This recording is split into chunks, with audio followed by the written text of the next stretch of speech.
চলো। তো এখানে হচ্ছে আমাদের একটা ম্যাথ দেওয়া আছে, y এর মান দেওয়া আছে। তো সেখান থেকে এই সমীকরণটা ইজ ইকুয়াল টু জিরো দেখাতে হবে। তো এই সমীকরণে আমরা দেখতে পাচ্ছি d two y by d x two অর্থাৎ সেকেন্ড ডেরিভেটিভ, অর্থাৎ দুইবার অন্তরীকরণ করতে হবে। তো আমরা প্রথমবার অন্তরীকরণ করি।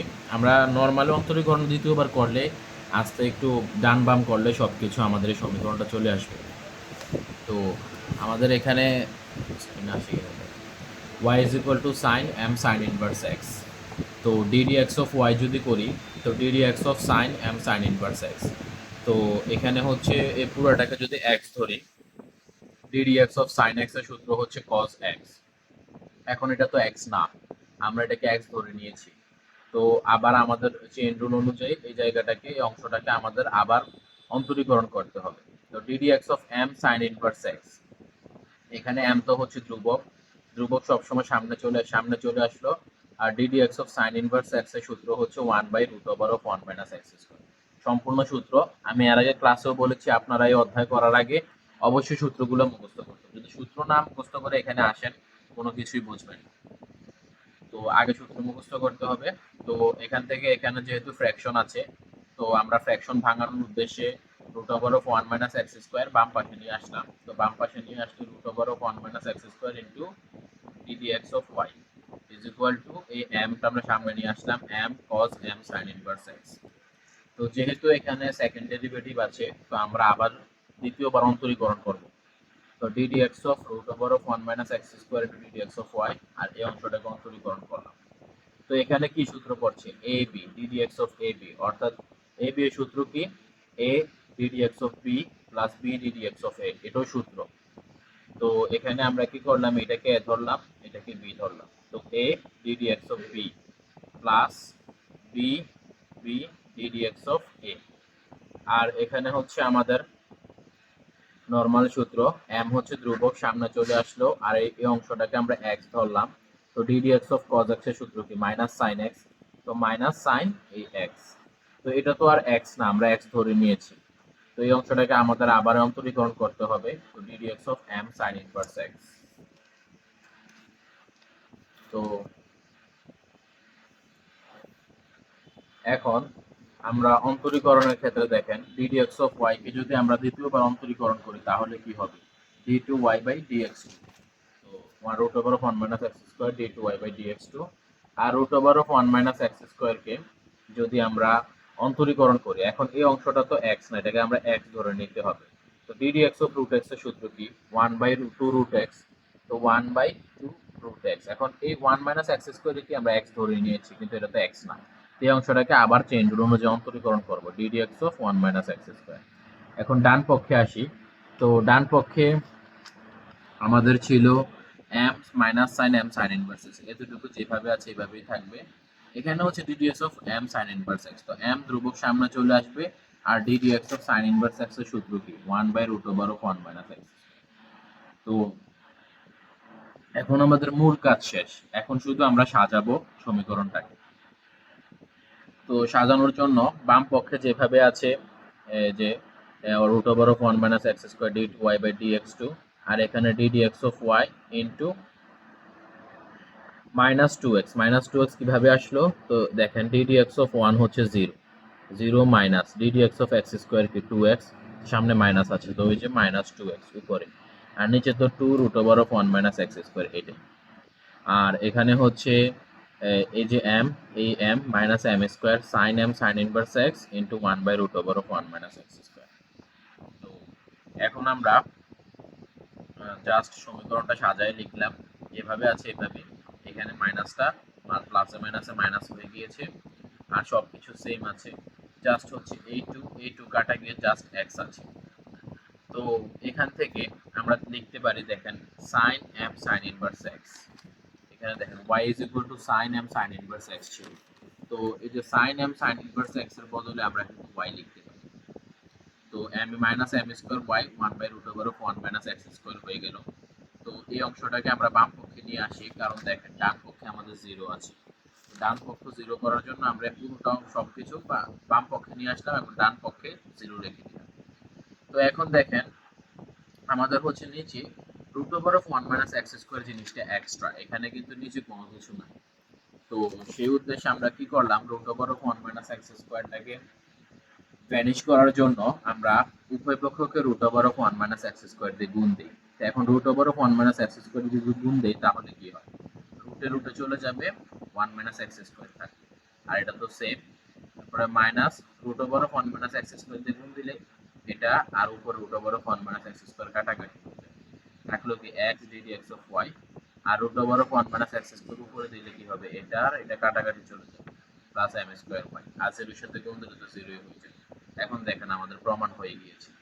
তো জাস্ট আমাদের এখানে যেহেতু দেখতে পাচ্ছি দুইবার সেকেন্ড ডেরিভেটিভ আছে, সেকেন্ড ডেরিভেটিভ করব, সেকেন্ড ডেরিভেটিভ পর্যন্ত গেলে এইভাবে আমাদের একটু ডান বাম করে সাজালে আমাদের প্রশ্নের উত্তর চলে আসবে। ঠিক সেম ভাবে এই জিনিসটাও সেম, ওইটা বুঝলে এটাও বুঝবেন। এটা এখানে y2 মানে হচ্ছে সেকেন্ড ডেরিভেটিভ। আমরা যদি y is equal to f of x হয়, এটাকে যদি ddx of y অর্থাৎ প্রথমবার অন্তরীকরণ করি এটাকে বলি আমরা y1, যদি দ্বিতীয়বার অন্তরীকরণ করি d2y by dx2 এটাকে বলি y2, অর্থাৎ দ্বিতীয় অন্তরীকরণকে y2 হিসেবে লেখা হয়। তো এখানে দেখেন y2 হচ্ছে দ্বিতীয় অন্তরীকরণ প্লাস xy, তো আমরাও সেম ভাবে দুইবার অন্তরীকরণ করব, তারপর ডান বাম করলে আমাদের উত্তর চলে আসবে। তো তারপরে হচ্ছে আমাদের অব্যক্ত ফাংশন অর্থাৎ ইমপ্লিসিট ফাংশন। তো এই ক্ষেত্রে আমাদের কি বের করতে হবে, ddx of y। এটা খুবই সহজ, এর আগে যা করেছি তাই, জাস্ট এখান থেকে ddx of y এর মানটা বের করতে হবে। তো এটা অব্যক্ত ফাংশন কেন বলা হয়, অন্যান্য সকল ফাংশনে আমাদের y এর মান দেওয়া থাকে, এখানে y এর মান দেওয়া নাই, জাস্ট একটা সমীকরণ দেওয়া, সেখান থেকে আমরা ddx of y নির্ণয় করব। তো নরমালি আমরা আগে এই সমীকরণ থেকে এটাকে অন্তরীকরণ করব। তো অন্তরীকরণের সূত্র অনুযায়ী ddx of a পুরোটা করলে, যেহেতু এখানে প্রত্যেকটা আলাদা আলাদা পদ প্লাস মাইনাস আকারে যুক্ত আছে, তো প্রত্যেকটা আলাদা আলাদা ভাবে ডিফারেন্সিয়েশন হবে, অর্থাৎ ddx of x square y, ddx of ln x y, ddx of 3y square, ddx of 6x, minus ddx of 2, আর ddx of 5 কি 0 হবে, ddx of যে কোনো ধ্রুবক হচ্ছে 0। এখন ddx of এটা তো হচ্ছে কি a b এর সূত্র পড়েছি, তো x square ddx of y, y y ddx of x square, এটাও সূত্র, আপনারা সূত্র পড়লে বুঝবেন এটা এখানে কি হয়েছে। আর এখানে হচ্ছে ddx of ln xy, তো ln ddx of ln x এর সূত্র কি 1/x, যে এখানে হচ্ছে কি এই xy কে আমরা x ধরে নিলাম 1/xy, কিন্তু এটা তো আর x না, xy, তো এই অংশটাকে আমরা আবার ডিফারেন্সিয়েশন করব। তো ডিফারেন্সিয়েশন করলে ddx of xy প্লাস, এখানে দেখেন 3 তো ধ্রুবক সামনে চলে আসবে, y স্কয়ার হবে কি 2y, তো 3 × 2y, আর হচ্ছে এখানে যেহেতু y আছে আমরা y টাকে x ধরে ddx of x স্কয়ারের সূত্র কি 2x, কিন্তু এখানে তো y আছে, y কে আমরা x ধরেছি, তো আবার কি হবে, এই y টা আবার অন্তরীকরণ হবে, অর্থাৎ ddx of y। এখন প্লাস, দেখেন প্লাস 6, এখানে 6x আছে, তো 6 সামনে চলে আসবে, ddx of x হচ্ছে 1, সুতরাং plus 6 minus 2 ddx of y is equal to 0। এখন x square ddx of y plus 2xy, দেখেন ddx of x স্কয়ার কি 2x, তো 2xy 1/xy, R ddx of xy সূত্র কি x ddx of y plus y ddx of x, তো ddx of x এর মান কি 1, তো এখানে দেখেন পরের লাইনে এটাই আসবে, plus x ddx of y। আচ্ছা আমরা পরবর্তীতে গুণ করে দিয়েছি এটা, এটা আমি আচ্ছা পরের লাইনে আসি। তো এখানে হচ্ছে plus 6y into ddx of y, দেখেন 3 × 2 6y ddx of y plus 6 minus 2 ddx of y। তো এখন আমরা x square ddx of y 2xy, আর এখানে দেখেন একটা x আছে আর এই x কাটা 1/y ddx of y 1/y ddx of y, এখানে y আছে, এটা দিয়ে গুণ করলে y y কাটা 1/x ddx of x, তো ddx of x এর মান কি 1, শুধু 1/x থাকে 1/x, plus 6y ddx of y plus 6 minus 2 ddx of y is equal to 0। তো এখান থেকে আমরা ডিডিএক্স অফ ওয়াই যুক্ত যে পদগুলো আছে সেখান থেকে ডিডিএক্স অফ ওয়াই কমন নিয়ে নিলাম, আর বাকিগুলো এখানে প্লাস আকারে রেখে দিলাম। তো এখানে ডিডিএক্স অফ ওয়াই যুক্ত যে পদগুলো সেগুলো বাম পাশে রেখে, আর ডিডিএক্স অফ ওয়াই বাদে যে পদগুলো আছে সেগুলো ডান পাশে নিলাম। দেন ডিডিএক্স অফ ওয়াই এর মান বের করতে বলেছিল, এই অংশটা সম্পূর্ণ ডান পক্ষে গুণ আকারে নিচে চলে আসবে, ভাগ আকারে নিচে চলে আসবে। তো এটাই হচ্ছে আমাদের অ্যান্সার, ডিডিএক্স অফ ওয়াই এর অ্যান্সার এটাই। তো আমাদের আরেকটা যে টপিক আছে সেটা হচ্ছে ট্যানজেন্ট এন্ড নরমাল, অর্থাৎ স্পর্শক ও অভিলম্ব। হচ্ছে আমাদের স্পর্শক ও অভিলম্ব। তো আমরা একটু আগে প্র্যাকটিক্যালি বুঝে নেই স্পর্শক কোনটা অভিলম্ব কোনটা। তো এটা হচ্ছে আমাদের একটা বক্ররেখা। তো বক্ররেখার মধ্যে স্পর্শক বলতে বোঝায় অর্থাৎ যে কোনো একটা বিন্দুতে একটা বিন্দুতে টাচ করবে। তো এখানে আমরা টাচ পয়েন্ট, স্পর্শ বিন্দু হচ্ছে এক্স ওয়াই, আর স্পর্শ বিন্দুগামী রেখা হচ্ছে স্পর্শক বা স্পর্শ রেখা, যেটাকে আমরা ইংরেজিতে বলি ট্যানজেন্ট। অ্যান্ড এই স্পর্শকের উপরে যে লম্ব সেটাই হচ্ছে অভিলম্ব বা নরমাল। তো দ্য ইকুয়েশন অফ ট্যানজেন্ট, অর্থাৎ যে কোনো বক্ররেখা এক্স ওয়ান ওয়াই ওয়ান বিন্দুতে স্পর্শকের সমীকরণ হবে y minus y one is equal to m into x minus x one. এখানে এম কি? এম হচ্ছে ঢাল, এম হচ্ছে যে বক্ররেখার ঢাল। আর দা ইকুয়েশন অফ নরমাল অর্থাৎ অভিলম্ব, এই অভিলম্বের এক্স ওয়ান ওয়াই ওয়ান বিন্দুতে অভিলম্বের সমীকরণ হবে y minus y one is equal to minus one by m x minus x one. অর্থাৎ অভিলম্বে অভিলম্বের যে ঢালটা এখানে মাইনাস ওয়ান বাই এম আকারে গুণ আকারে থাকবে। তো ঢাল কিভাবে নির্ণয় করে? ডিডিএক্স অফ ওয়াই এর মাধ্যমে হচ্ছে আমরা ঢাল নির্ণয় করি। M is equal to d d x of y, অর্থাৎ প্রথমবার অন্তরীকরণে ফার্স্ট ডেরিভেটিভ। তো আমরা এখানে একটা অঙ্ক দেখি, find the equation of the tangent and normal to the curve 4x square plus y square is equal to 3 at the point √2 into -1 by √2। অর্থাৎ এখানে কি বলেছে, এই সমীকরণ 4x square plus y square is equal to 3 সমীকরণের একটা বক্ররেখা অভিলম্ব ও স্পর্শকের সমীকরণ নির্ণয় করতে হবে কোন বিন্দুতে? √2 -1 বাই √2। এই বিন্দুতে তো বক্ররেখার স্পর্শক ও অভিলম্ব নির্ণয় করতে হবে। তো আমাদের কি প্রয়োজন? আগে আগে কিন্তু দেখেন দুইটাতে আমাদের এম প্রয়োজন, অর্থাৎ ঢাল প্রয়োজন। ঢাল কিভাবে পাই? ডিডিএক্স অফ ওয়াই, অর্থাৎ প্রথমবার অন্তরীকরণের মাধ্যমে।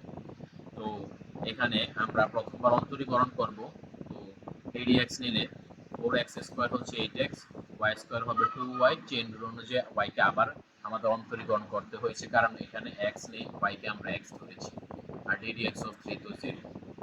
এখন আমাদের মান প্রয়োজন কি? Ddx of y। দেখেন আমরা এখানে বলে দিয়েছিলাম যে m হচ্ছে ডিডিএক্স অফ y এর মান। তো এখান থেকে ডিডিএক্স অফ ওয়াই এর মান কিভাবে পাবো? 8x যদি এখানে যায় -8x, আর 2y এখানে গুণ আকারে আছে, এই পাশে ভাগ আকারে চলে যাবে, অর্থাৎ -8x বাই 2। 2 দিয়ে কাটাকাটি করলে -4x বাই y, অর্থাৎ ডিডিএক্স অফ ওয়াই এর মান -4x বাই y। এটাই হচ্ছে আমাদের কাঙ্ক্ষিত ঢাল। এখন ঢাল তো হচ্ছে x1 y1 বিন্দুতে, এটা তো একটা সাধারণ x আর y যে কোনো একটা চলকের মাধ্যমে প্রকাশ করা আছে। আমাদের পয়েন্ট কি দিয়েছে? √2 -1 বাই √2, অর্থাৎ এখানে x এর মান √2, y এর মান -1 বাই √2। তো এখানে আমরা m পেয়েছি -4x বাই y, সেখানে আমাদের যে বিন্দুটা দেওয়া আছে সেই বিন্দুটা বসিয়ে দিব। তো এখানে হচ্ছে -4x -4, আর x এর মান কি? √2, আর বাই y এর মান কি? -1 বাই √2, -1 বাই √2। তো আমরা ক্যালকুলেশন করলে যেহেতু এটা ভাগের মধ্যে নিচে আছে, এটা যখন গুণ আকারে নিব এটা হচ্ছে উপরে চলে আসবে। তো 4 ইন্টু √2 ইন্টু √2, আর মাইনাসে মাইনাসে প্লাস হয়ে যাবে।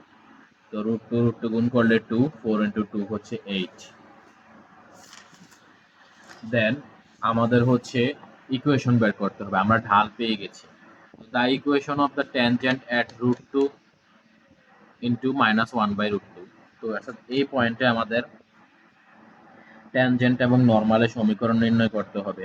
তো আমাদের ট্যানজেন্টের সমীকরণের সূত্র y মাইনাস y1। y1 কি? এই যে x1 আর y1 কি? x1 হচ্ছে এটা, y1 হচ্ছে এটা। তো y মাইনাস y1, y1 এর মান x1 এর মান দেওয়া আছে। আর m এর মান আমরা নির্ণয় করলাম, আর x y তো সমীকরণের মধ্যে থাকবে। তো আমাদের সবকিছুই আছে, তো y মাইনাস y1, y1 কে এখানে মাইনাস 1/√2, মাইনাসে মাইনাসে প্লাস হয়ে গেল, প্লাস m হচ্ছে কি m এর মান আমরা 8 পেয়েছি একটু আগে, x মাইনাস x1 মাইনাস এই যে x1, এখানে নরমালি আমরা ক্যালকুলেশন করলাম, ক্যালকুলেশনের পরে আমরা সমীকরণ পেয়ে গেলাম, এটা কি ট্যানজেন্টের সমীকরণ। সেম ভাবে আমাদের নরমালের ইকুয়েশন কি ছিল, y minus y1 minus 1/m x minus x1, y1 এর মান বসাইলাম, m এর মান বসাইলাম, x1 এর মান বসাইলাম, ক্যালকুলেশন করলাম, হয়ে গেল, শেষ। তো আমাদের আরেকটা ম্যাথ হচ্ছে ম্যাক্সিমা এন্ড মিনিমা, অর্থাৎ সর্বনিম্ন বিন্দু ও সর্বোচ্চ বিন্দু, তো আর ফাউন্ডের ক্রিটিক্যাল পয়েন্ট অর্থাৎ চরম বিন্দুতে আমরা পাবো। তো এখানে আমরা একটা গ্রাফের আকারে দেখানো হলো।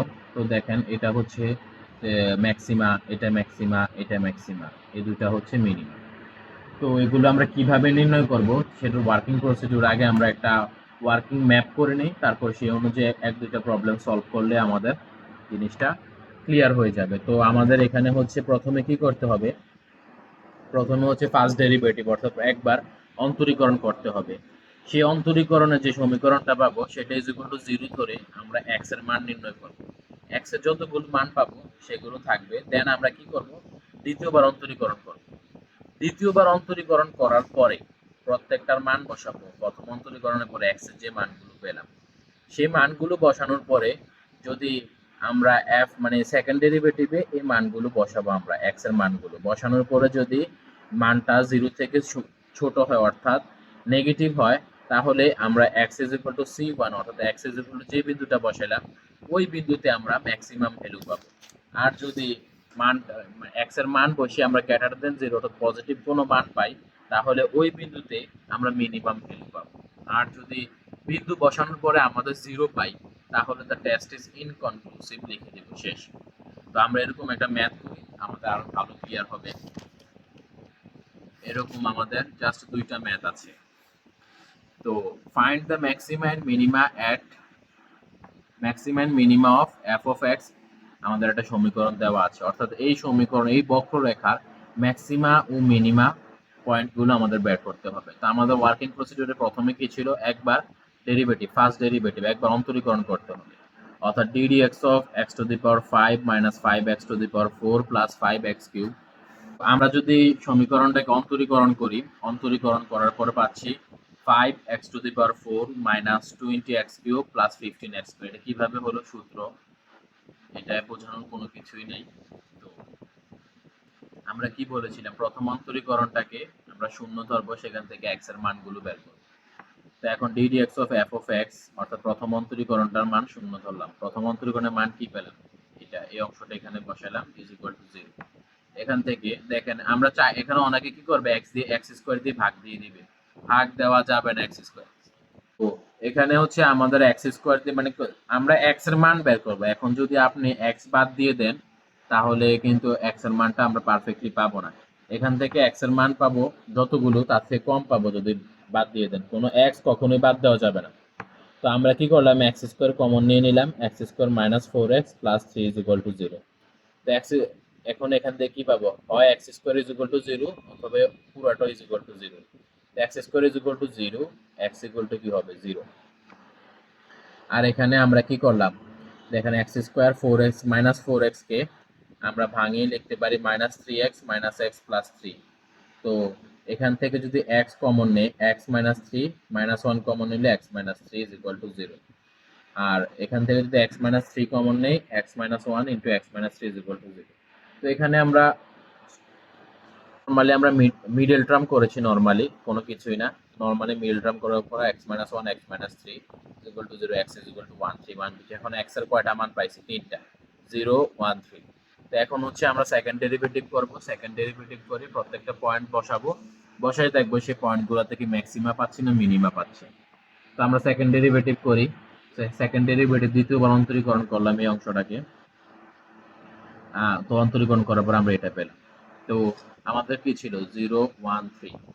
তো আমরা বলেছিলাম যে আমরা প্রত্যেকবার x এর যে মানগুলো পেয়েছিলাম সেগুলো বসাবো, বসায় যদি পজিটিভ মান পাই তাহলে সেই পয়েন্টে আমরা মিনিমাম পাবো, নেগেটিভ মান পেলে ম্যাক্সিমা পাবো। এখন বসাই দেখি পজিটিভ পাই নাকি মিনিমা পাই। নেগেটিভ পাই। তো এফ ডাবল প্রাইম 0 বসাইলাম। তো 0 বসালে এখানের মান হচ্ছে 0 হয়। তো যেহেতু আমরা বলেছিলাম 0 হলে দ্য টেস্ট ইজ ইনকনক্লুসিভ লিখে দিই। তো এখানে ইনকনক্লুসিভ লিখে দিলাম। তো এখন 1 এর জন্য কি পাই দেখি। তো এফ ডাবল প্রাইম 1 যদি দেই তাহলে আমরা পাচ্ছি -10। অর্থাৎ এখানে কি x এর জায়গায় 1 বসিয়ে দিব। দিলে আমরা -10 পাচ্ছি, যেটা হচ্ছে নেগেটিভ মান। তো তার এখানে therefore the function has a maximum value for x is equal two 1। অর্থাৎ x ইজ ইকুয়াল টু 1 পয়েন্টে আমরা ম্যাক্সিমাম ভ্যালু পাই। কারণ ম্যাক্সিমাম ভ্যালুটা তো আমাদের বের করতে হবে। তো ম্যাক্সিমাম ভ্যালুটা আমরা বের করব কিভাবে? যে পয়েন্টে আমরা পাচ্ছি সেই পয়েন্টটা হচ্ছে f অফ 1। অর্থাৎ প্রথমে যে সমীকরণটা দেওয়া ছিল প্রশ্নে f অফ x, সেখানে f অফ 1 বসালে অর্থাৎ যে পয়েন্টটা পেয়েছিলাম সেখানে আমরা ভ্যালুটা পেয়ে যাব। যেহেতু এখানে ম্যাক্সিমাম পাচ্ছি, তো the maximum value is f of 1। x এর জায়গায় 1 বসিয়ে দিলাম, কি পাচ্ছি 0। তো এটা হচ্ছে ম্যাক্সিমাম ভ্যালু। তো এখন দেখেন আমরা ওয়ার্কিং প্রসিডিউরটা আবার একটু ম্যাপিং করে দিই। প্রথমবার অন্তরীকরণ করলাম, করার পরে সেটাকে 0 বসাইলাম। 0 বসানোর পরে আমরা x এর মানগুলো পেলাম। তো এখন x এর মানগুলো পেয়েছি, এগুলো কি? এগুলো হচ্ছে চরম বিন্দু, ক্রিটিক্যাল পয়েন্ট। এখন ক্রিটিক্যাল পয়েন্ট চরম বিন্দুতে আমরা ম্যাক্সিমাও পেতে পারি, মিনিমাও পেতে পারি। অর্থাৎ এটা সর্বোচ্চ মানও হতে পারে, সর্বনিম্ন মানও হতে পারে। এখন এটা কি সর্বোচ্চ মান নাকি সর্বনিম্ন মান? এই পয়েন্টটিকে আমরা 1 পয়েন্টে সর্বোচ্চ মান পাবো নাকি সর্বনিম্ন মান পাবো, সেটা বোঝার জন্য আমরা দ্বিতীয়বার অন্তরীকরণ করছি। তো দ্বিতীয়বার অন্তরীকরণে যে সমীকরণটা পেলাম সেখানে পয়েন্টগুলো বসানোর পরে যদি আমরা নেগেটিভ মান পাই, অর্থাৎ এই পয়েন্টে, অর্থাৎ যেমন 1 পয়েন্টে আমরা নেগেটিভ মান পেয়েছি, অর্থাৎ 1 পয়েন্টে আমরা ম্যাক্সিমা পাবো, সেটা আমরা বুঝে গেলাম। অর্থাৎ 1 পয়েন্ট হচ্ছে সর্বোচ্চ বিন্দু। তো ম্যাক্সিমার মানটা কত? সেই ম্যাক্সিমার মানটা পাবো হচ্ছে যে 1। তো যে 1 সেটা হচ্ছে আমরা প্রথম যে সমীকরণটা দেওয়া ছিল f of x is equal two এত, সেখানে এই 1টা বসালে অর্থাৎ এই বিন্দুটা বসালে আমরা ম্যাক্সিমাম মানটা পেয়ে যাব। তো the maximum value is f of 1 0। তো সেম ভাবে আমরা 3 এর জন্য বের করব। 3 এর মান বসাইলাম, বসানোর পরে দেখলাম কি 90, অর্থাৎ পজিটিভ ভ্যালু। তো সুতরাং the function has a minimum. তো যেহেতু পজিটিভ পেলে আমরা কি বলেছিলাম, সেটা হচ্ছে মিনিমাম ভ্যালু পাবো সেই পয়েন্টে। অর্থাৎ x is equal to 3 point আমরা মিনিমাম ভ্যালু পাবো, এবং মিনিমাম ভ্যালুটা কি সেটা আমরা f অফ 3 বসালে পেয়ে যাব। শেষ। তো এটা হচ্ছে মিনিমাম ভ্যালু -28। ঠিক সেম ভাবে আরেকটা ম্যাথ দেওয়া আছে, সেম এটার মতোই।